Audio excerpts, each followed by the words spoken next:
Yeah. And I was like, F that, like free your wild is where it's at. And what free your wild means to me is that you listen to that voice deep down inside that's telling you there's more, and you don't have to know what more is, but like you go down the path of figuring that out. I think when some people feel like envision free your wild, they're like, I don't necessarily know if I want to be like naked on a beach or like running around with body paint on with other women. And it's like, that's not what free your wild is. It really is like, how do you express yourself fully in this lifetime? Like, how do you let your full expression out and feel safe to be seen for who you are? Like, that is what free your wild means.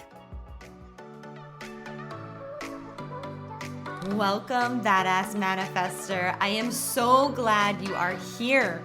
I'm your host and head coach, Ashley Gordon, master mindset and manifestation biz expert, founder of the quantum coaching certification, and multiple six-figure entrepreneur obsessed with empowering you to create quantum leaps in your energy, your life, and your business.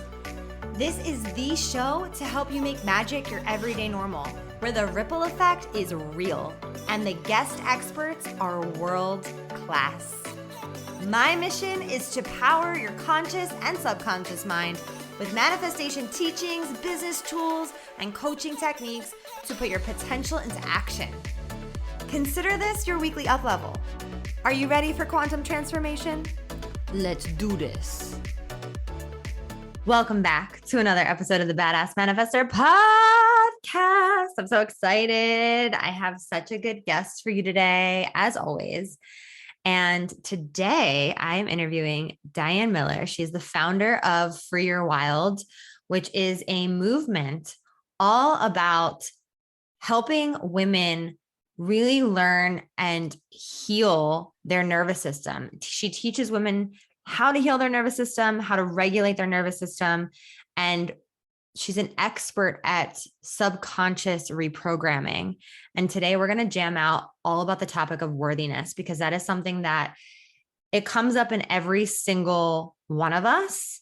And it is literally one of the biggest things that gets reprogrammed in my experience that I've seen at the subconscious level. So we're going to talk about reprogramming worthiness at the subconscious level. I'm so excited. Welcome to the show. Woo, so excited to be here. Yay. So super pumped. Diane and I have been connected for quite some time. And so will you just share a little bit about your journey, about how you kind of came into what you do now and how you created Free Your Wild, and, you know, what came before that to lead you here? Yeah, absolutely. So I, grew up here in the States, had divorced parents, thought I was going to climb the ladder and prove everyone wrong and make all the money and be like a executive someday. Went to college to be a med student, fell in love with home birth, took a path down that, was a doula for a while. I took all sorts of crazy turns, and ended up in corporate America for money, because I had limiting beliefs that the only way to make money was in corporate America, which we could do a whole nother podcast episode on, but I won't go down that today. And so I found myself being most fulfilled when I was a doula. And for those of you who may not know what a doula is, it is a birth coach that support women and their partners throughout their pregnancy, labor, birth, and a little bit of postpartum. And I loved it, but it didn't pay the bills. And so I joined corporate America and became addicted to the latter, to knowing that if I performed a certain way, I did the certain things, I played the right game, I'd get the promotions, I'd get the raise. And it became this like weird addiction that I had to doing it. And I figured out how to play the game well. But that whole time there was something like deep down inside of me that knew that I wasn't for that life, that there was more. But I didn't know what more was, or even like where to start. So fast forward, corporate career is going well, lots of promotions, lots of raises, still not happy. COVID hit. And I think like a lot of people, everyone sort of was like, what am I doing with my life? And now that I have some time where I'm not out in public constantly in society, having to perform and go, have some time to reflect.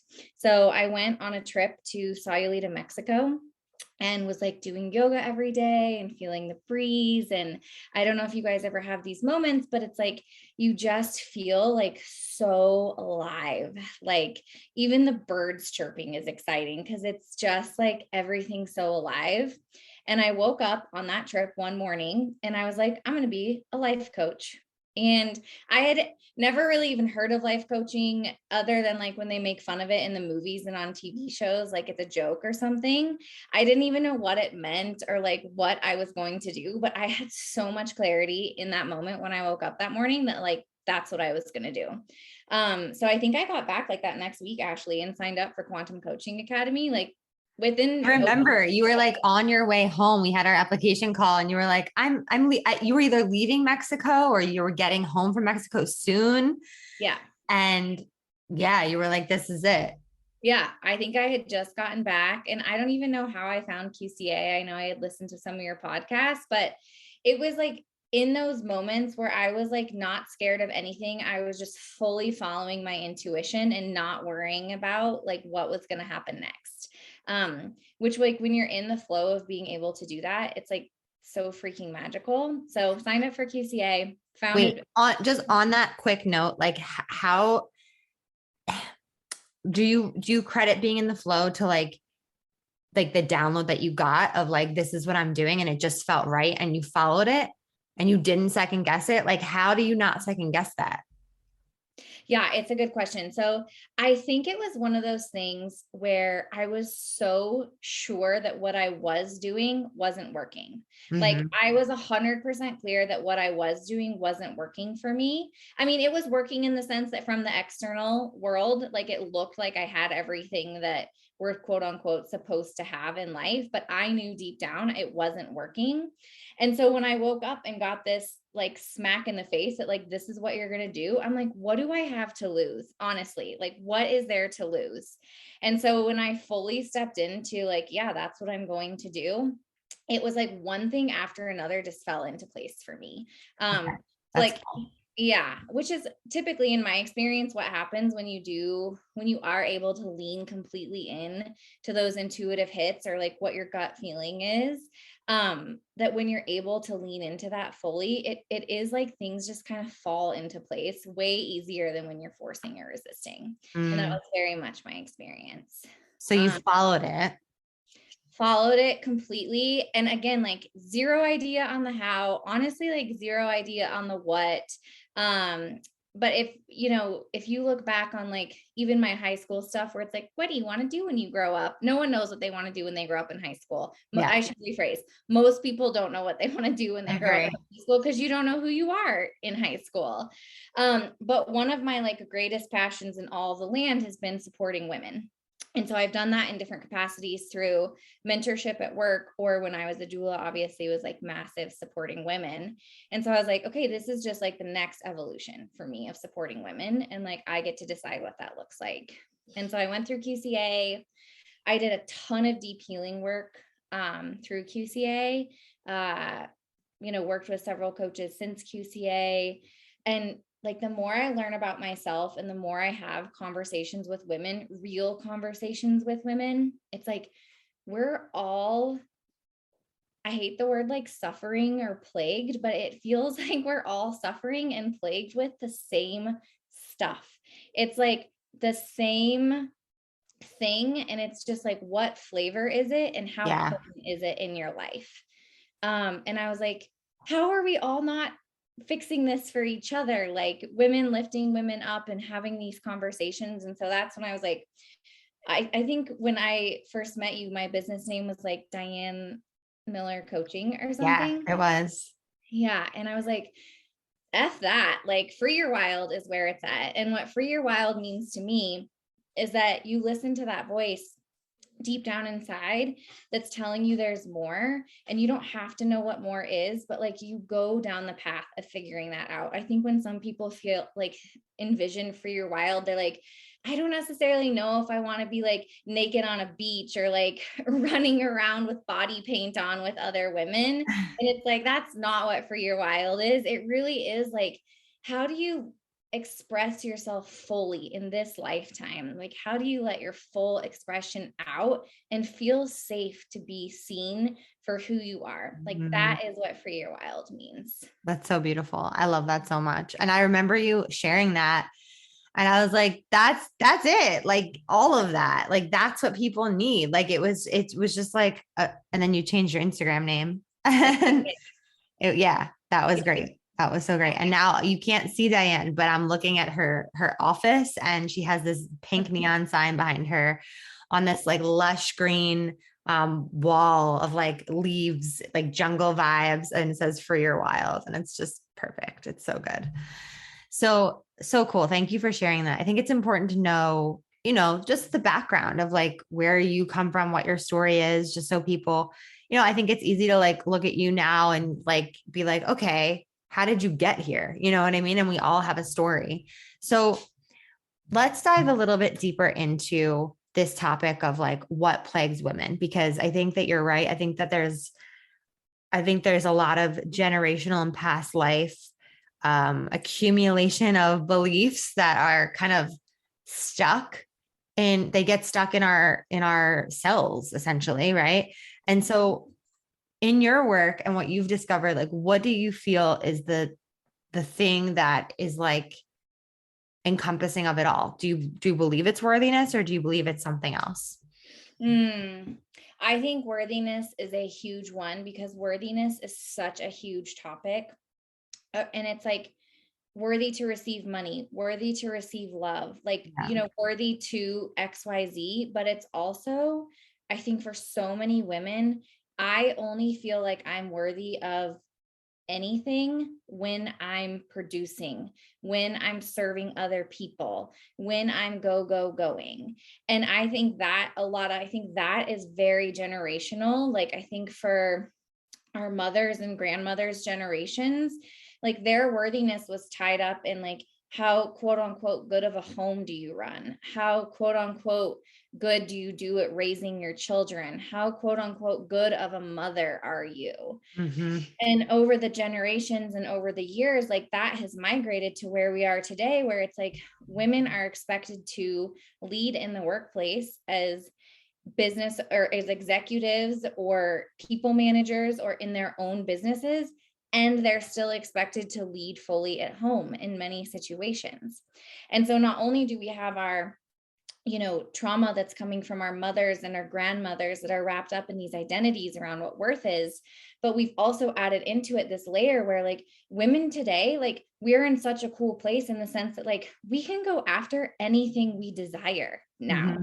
It is accepted for women to own businesses. And yes, we freaking need more women CEOs and women millionaires, but like we're all doing that together. Like we're making it happen, and we need more women executives, and that's happening. And we're also still being the leaders in our homes a lot of times. And so you take all the generational stuff with like our deep desires to lead outside of the home today, and it just creates this perfect storm for like, I'm only worthy of, getting a good mom award or being a great wife or a promotion or money if I'm producing constantly. I'm producing at my work. I'm producing in my home. I'm producing in my friendships. I'm serving everyone else around me. And I think it's just this vortex that has this massive energy, and we get sucked into it. And then one day we wake up and we're exhausted and we don't know who we are. Whoa. That is potent right there. That is so true. And I think that can even happen even before you become a leader in your home, because you're putting the pressure on yourself of like, I remember growing up, like my mom always wanted to teach me how to like run the house or like cook, but I was never into it. And like, I wasn't a very domesticated young lady. Like I wasn't domestic. And so that was just a pressure that I put on myself. But I love everything you're saying of like, there's so many hats that we wear, and then we wear them all and we're like, who the fuck are we? Yeah. And I think it starts in, even high school and college. Yeah. You're totally right. Like, you don't have to have a home to feel that pressure, but like, you feel pressure to show up for all of your friends in a certain way, or even to have Yeah.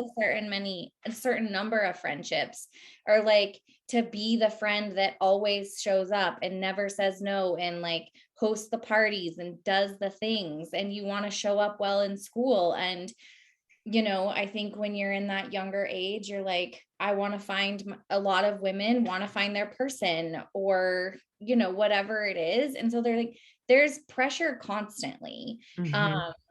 and, the saying is like, pressure can make a diamond, or coal. And so, Or whole. yeah, and we get to choose, but I think it's all the little things that happen along the way. Like, it's usually not one big thing, it's like all the little choices along the way where you're choosing to give little pieces of yourself away, whether it's for people pleasing or these beliefs around worth, or whether you just don't even know why it is, but it's how you were raised and it's how you're showing up. And Mm. then one day you're like, holy cow, like, who am I? And that's where the work really starts in Yeah. my experience. Is like, I get women when they've woken up one day and they're like, I don't totally know who I am without the wife Oh, hat, or the mom hat, or the work hat, or the entertainer hat, or the life of the party hat. Like, I don't totally know who I am under that. mm.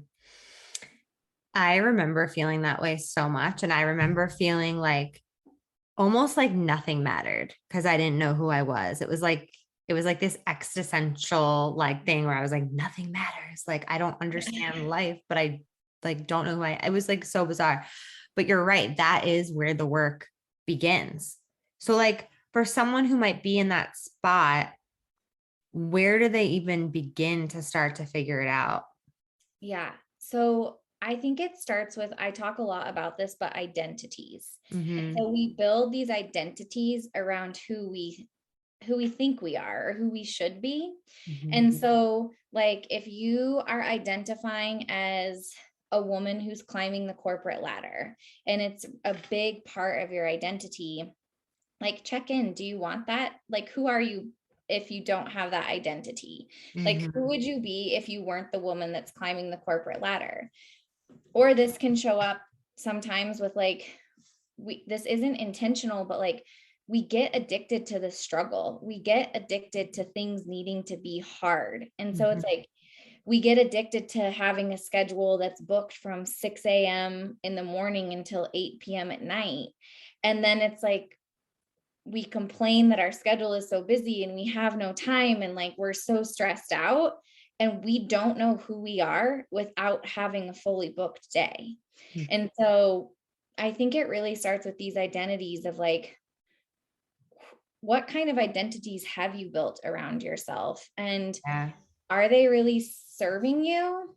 And do you know who you are without that identity? And oftentimes it's scary because you're like, shoot, like, no, like, who am I if I'm not going? Or who am I if I'm not the mom that's doing all these things, or the woman that's working the 80-hour week to climb the ladder? Like, I'm not sure who I am without that.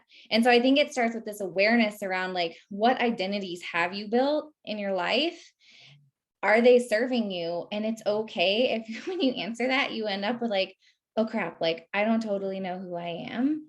Like, that's where you get to make up whoever you want to be. Like, that's where the magic starts. And you can really start digging into like, okay, who am I? Like, what do I want in my life? Because I think Mhm. so many times we are really clear on what we don't want in our life, or what isn't working for us. Yeah.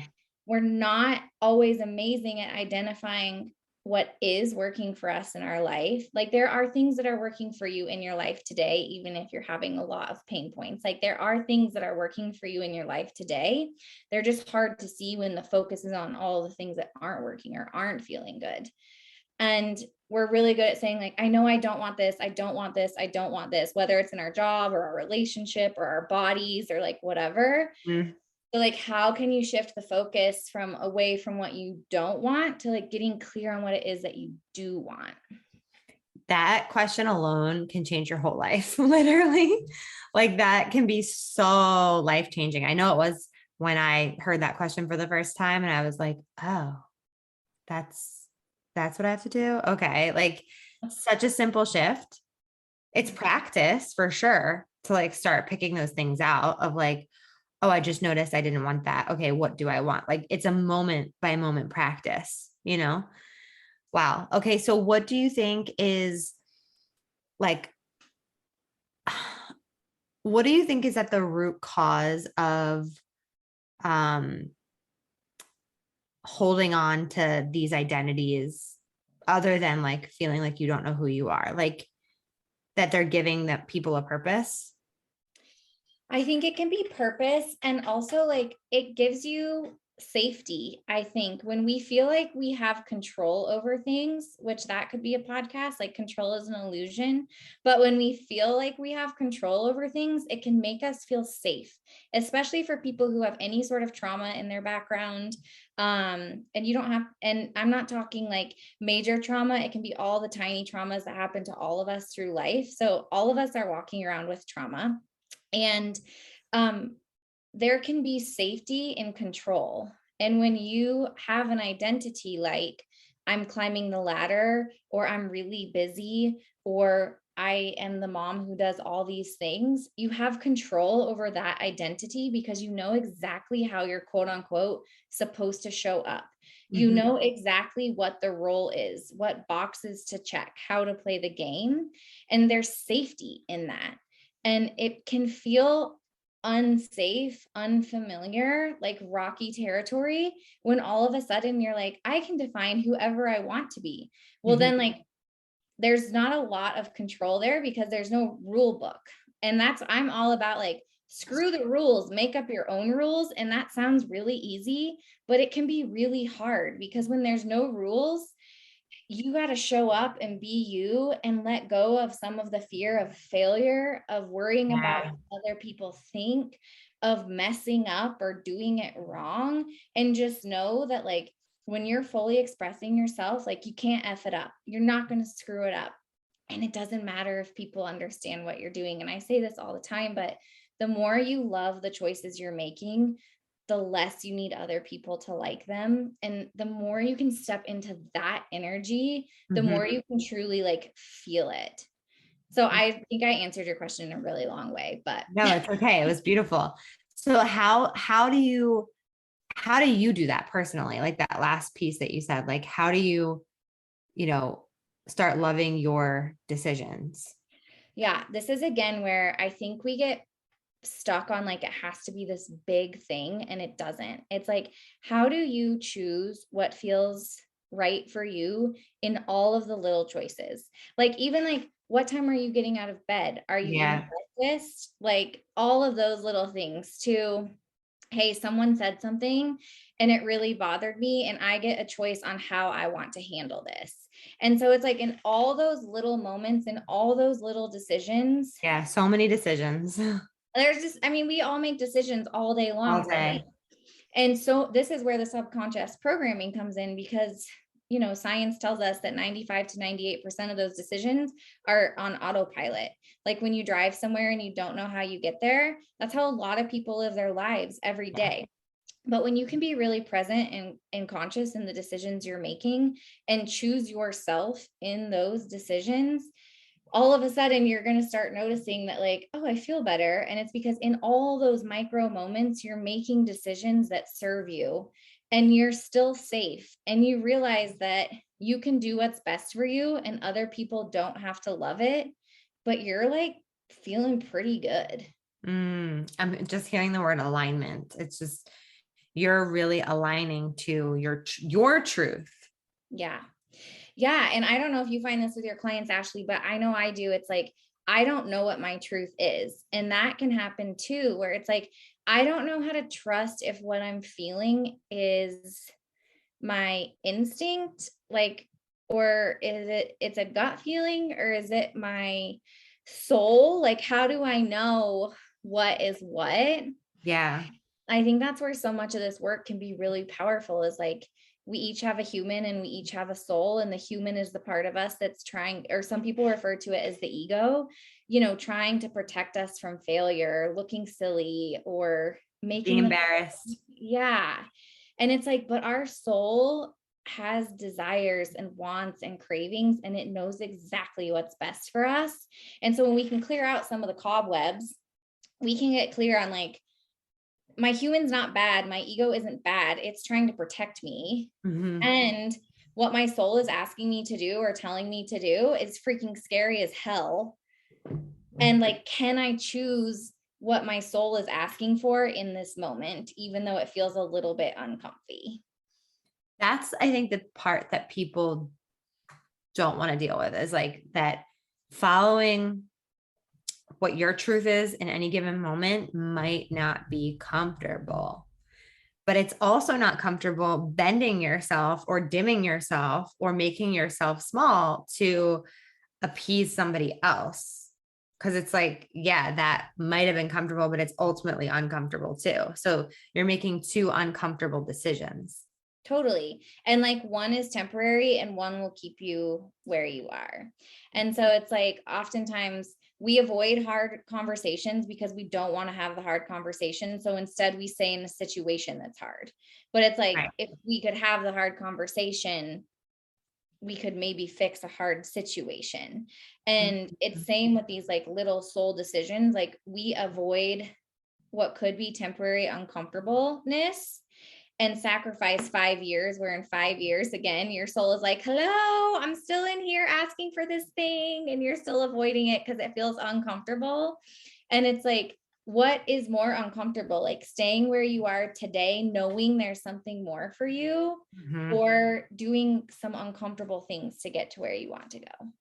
It reminds me of like in a totally different context of like, hire slow, fire fast. Yes. You know what I mean? It's like, do the uncomfortable thing fast. And I mean, I avoided a conversation that I had to have for years. And then after I had it, it changed everything for the better in my life. And I was so scared to have it. And I kept myself, my soul was being crushed for that time. And it was just so uncomfortable. And I'm like, get me, like you said, get me out of here. Like, to me, what I see, and I don't know if you see this, is like clients will come to hire a mentor or coach or guide or healer when they have some of them, when they have experienced so much pain that they literally just don't know where to go, but they need someone to like hold them accountable to like do those really uncomfortable things so that they can move on. Yeah. Yeah. I see that very much. I also see a lot of clients wanting, like, we love to do things, right? And this goes back to the worth piece, is like, we're being productive when we're doing things, and we're worthy when we're being productive. Mm-hmm. So like, I want to hire a coach to tell me exactly what to do to fix this thing or to do this thing. And it's like, there are some coaches that are like that. I'm very much not the coach, and that's going to like tell you what to do the things. But I find that a lot, that like when we're at like our rock bottom, or where we're at just like everything is the straw that's breaking the camel's back because we're just so fried. Mm-hmm. We crave as humans someone to just tell us what to do to make it better. Yeah. And the uncomfortable truth is, you make it better. And the magic in hiring a coach or a mentor who has that same philosophy is like, they teach you how to be your own guru. Mm-hmm. And like, that's where the magic is. And that's where the reprogramming happens, and these cobwebs get out of the way. And when you become your own guru, that's when you can step into this confidence and clarity in making decisions that you freaking love. And it really doesn't matter if anyone else likes them, because you're so sure that it's what's right for you. Hell yeah. Hell yeah. I feel like, even just so, fun fact, Diane and I are both pregnant right now. And we're like really pregnant together. Like, it's so fun because we get to like check in and just be like, how you feeling? How you feeling? But I feel like even through this pregnancy journey for both of us, it's been a lot about that too. It's been a lot about like, owning our truth and like standing our ground and rooting into what we want and what's best for us, and like what's best for our children. And like, it adds a whole nother element for me of like, it's not about me, but it is about me. Yeah. So like, it helps me to like be more secure in my decisions. Yeah. Which is interesting, right? Because I think a lot of women, mothers are not relate to that in the sense that like, it's probably easier for you to stick up for your best friend or your sister or your mom or your child than it is to stick up for yourself. Mm-hmm. And like what's under that. And that again, like we have 10 podcast episodes that we could do out of today's topic, but it's like, it does make you think differently because, you know, growing this human, and I know we've talked a lot about this, Ashley, it's like, I feel very responsible for this human's like energy it's getting exposed to and all of it. Yeah, which means that I need to be even extra aware of the energy that I'm exposing myself to. And like, what type of model do I want to be for this child? Like one who's in my full power or not. And so it's like just another good reflection point. But I think even if you aren't pregnant or aren't a mother, it's like, just think about it in times in your life. Like, does it feel easier to speak up for yourself and protect your own energy? Or does it feel easier to protect the energy of people that you love? And it goes back to this like generational wiring that like our value is in serving and protecting and showing up for other people. And it's like, cool, we can serve and protect and show up for other people. And we can do it so much more powerfully when we're serving and protecting and showing up for ourselves. Damn, mic drop. And that's the same thing with like, just on another subject that's kind of related. It's the same thing with making money, right? Like the more we feel worthy enough to make money for ourselves, the more we can actually help others do the same thing, like, or not do the same thing, but help others in general, because we're so abundant that we're overflowing. Yeah, totally. So let's just talk a little bit more about this worthiness piece. I don't really have a specific question, but what's your insight on it?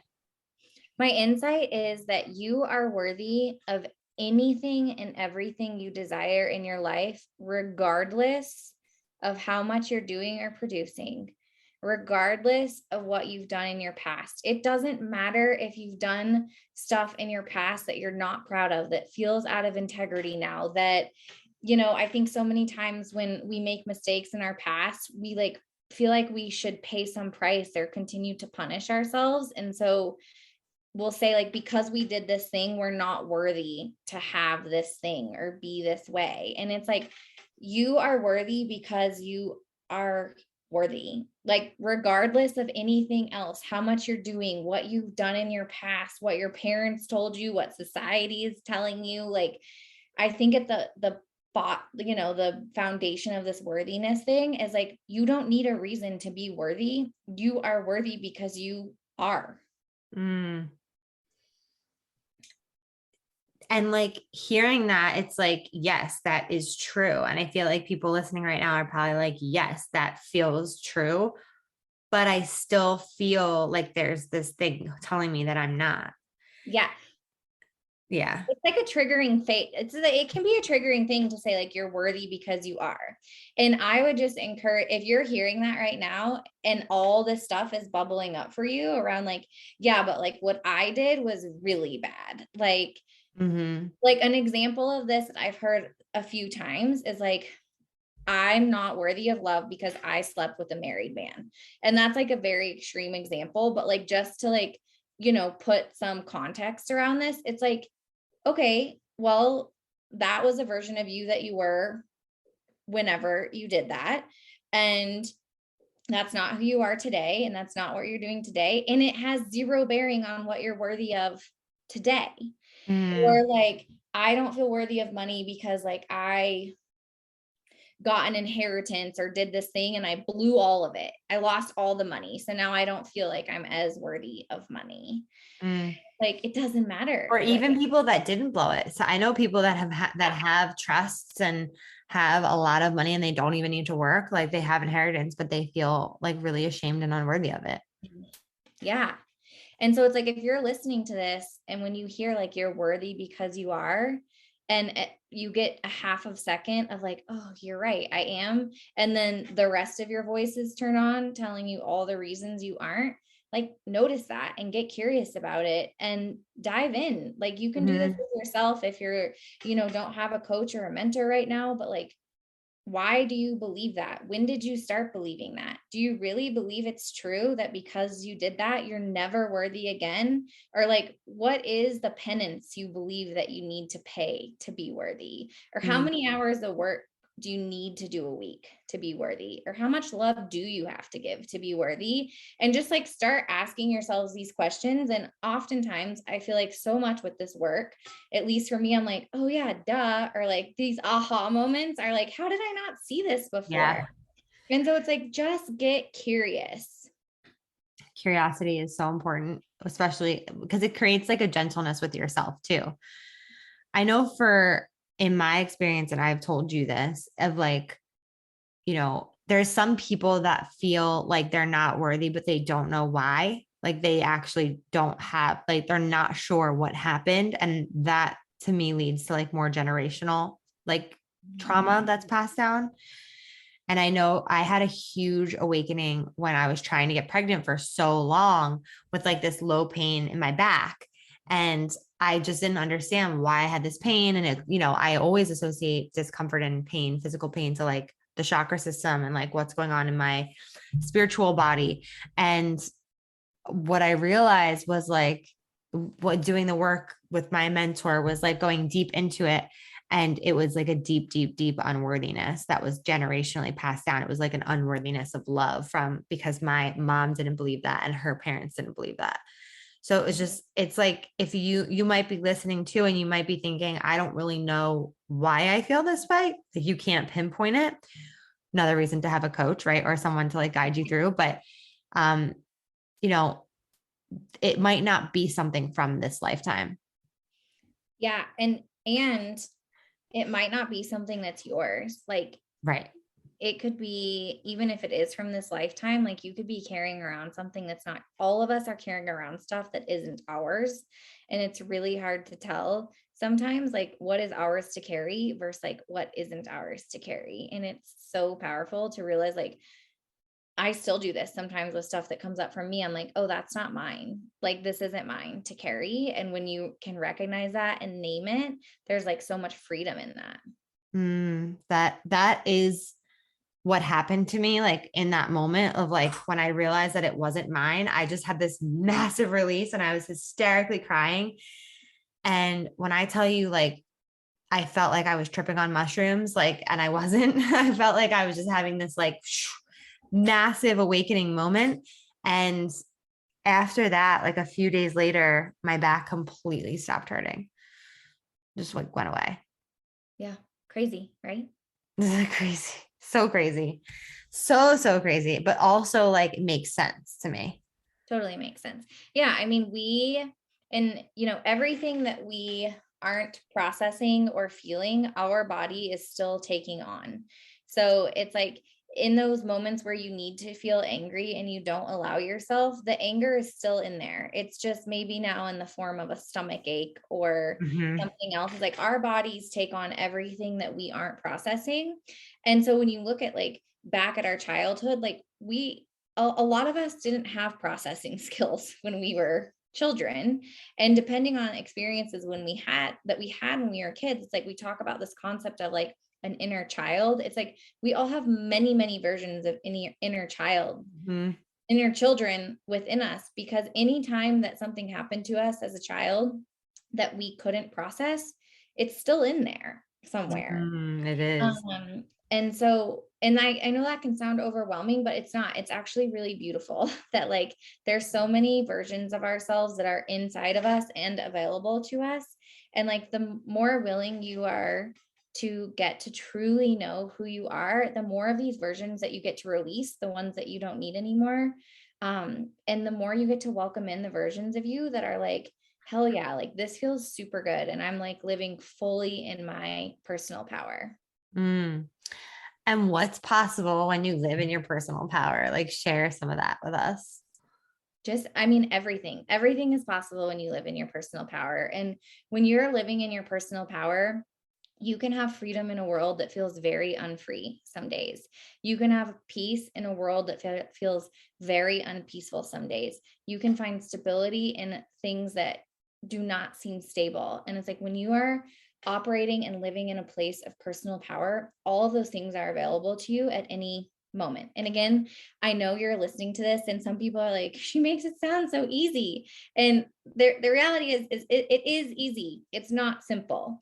Yeah. And so it's like, this is what doing the work that I know Ashley talks a lot about on her podcast and her guests talk about and that I coach on, but it's like, the more you step into your personal power, the greater your life gets to be, because you realize that like you were truly at the driver's seat of it all and that everything is a choice.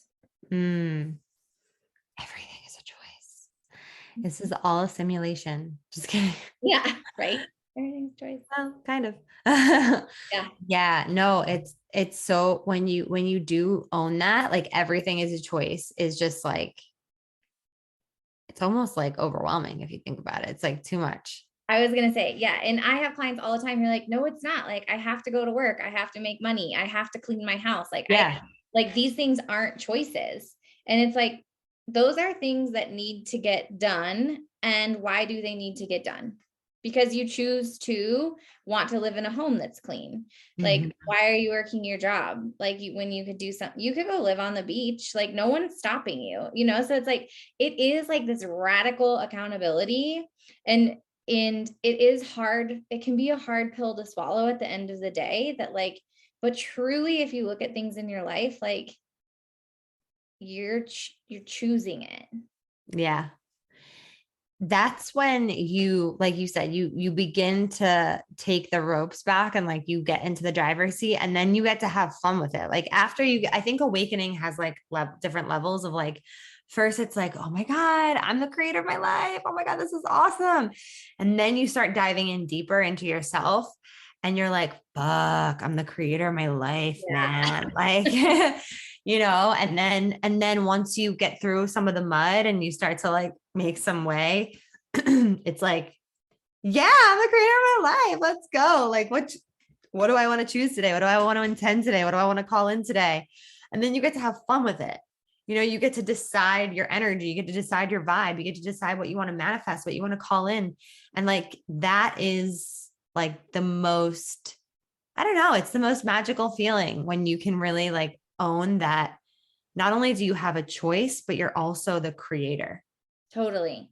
And it doesn't all have to happen at once. Like It doesn't. we're It not actually boiling doesn't. the ocean here. Yeah. So like start with one thing that feels really big or overwhelming or stinky in your life, and like try to find the areas where you have a choice in it. Like don't go out and like everything you're doing all day long. Like let's not start with like trying to identify what our choice is in all of it, because way too overwhelming. It's too much. But like start with one thing, just one thing. And like, where is your choice in it? And even if it's like your job, how can you even reframe it to view it as a choice? Because how much more powerful is that than like, I have to go to work? It's like, how much more powerful is it to say, I'm choosing to go to work to fund this epic life that I want to live? Like, which feels Mhm. better? Yeah, such a good reframe.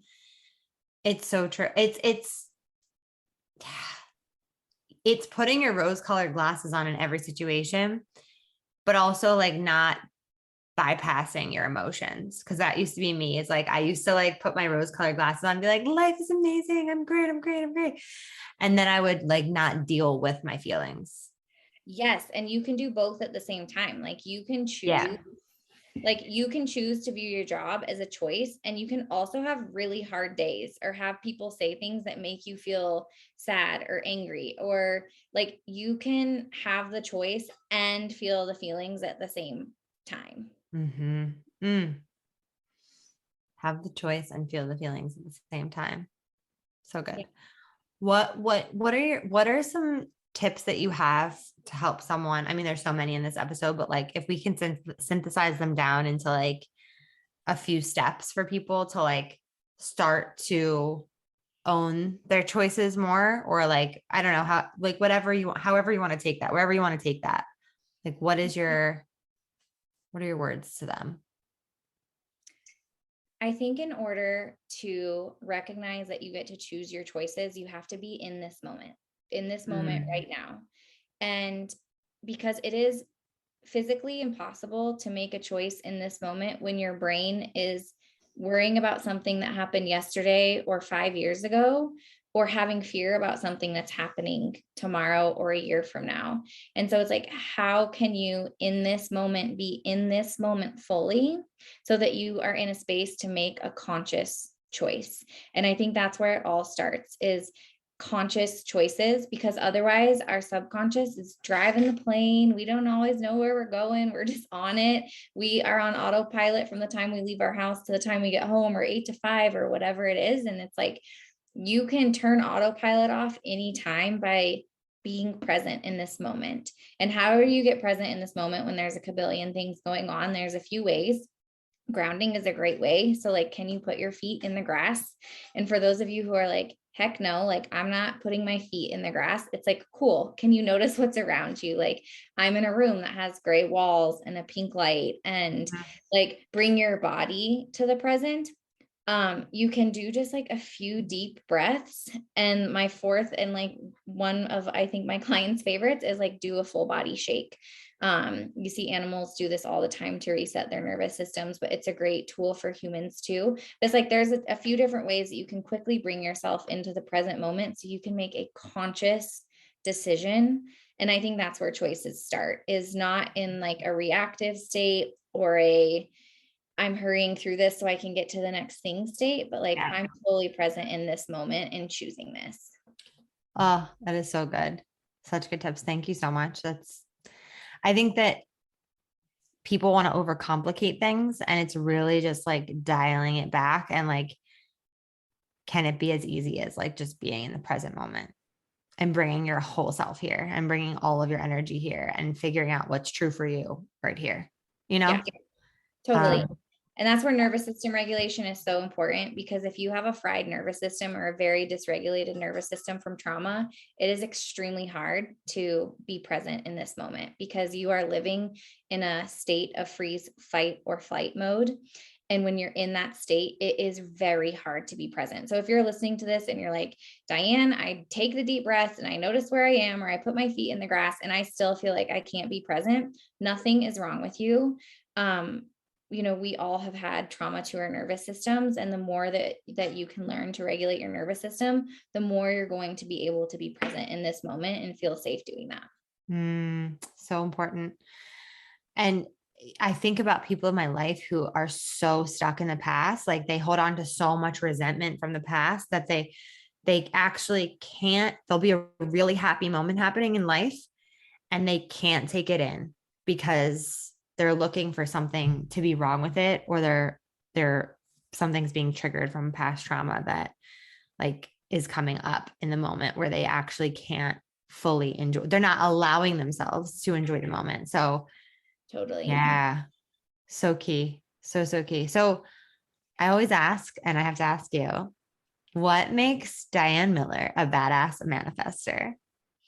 Oh, I think what makes me a badass manifester is that I have gotten so good at recognizing what is my soul and what is my ego, and just letting my soul drive as often as possible. And when I notice that my human is trying to take over, getting really curious and diving into like what's available for me there, and like what is available for me to release or step into so that my soul can take over again. Love that so much. I'm so like grateful for you and just knowing you and having you in my life. I'm so happy we're connected. Thank you for coming through QCA. It's like the best. Diane's amazing. Everyone, like, check her out. Where can everyone find you and connect with you? Yeah, the best place to find me is at Free Your Wild Coaching on Instagram. That's probably where I hang out the most. So yeah, I would love to see you guys there. Yeah, definitely. Go check her out. She's an incredible coach and amazing facilitator. She's just awesome person all the way around. And yeah, let us know what resonated with you as you listen to this episode. Tag us and yeah, keep us in the loop of like what your biggest takeaway was from this episode. Yeah. Thank you so much for being here. Thank you. Yes. All right, everyone. We'll catch you on the flip side. Bye. Woo. We did some work today. Thank you so much for listening. You know I love my BAM fam. If this episode resonated with you, please share it with someone who you know would love it too, because we live for the ripple effect over here. And how can you best support the show? Make sure you're subscribed, hit the 5 stars, and leave a review on iTunes, and let me know how the podcast has impacted you. I love being part of your real-time journey, so screenshot the episode and tag me and my guests on Instagram at ManifestWithAsh. Now say it with me. I am my own power source. I am the master of my own energy, and I deserve everything that I desire. We don't just talk about it over here, we be about it. Now go get 'em.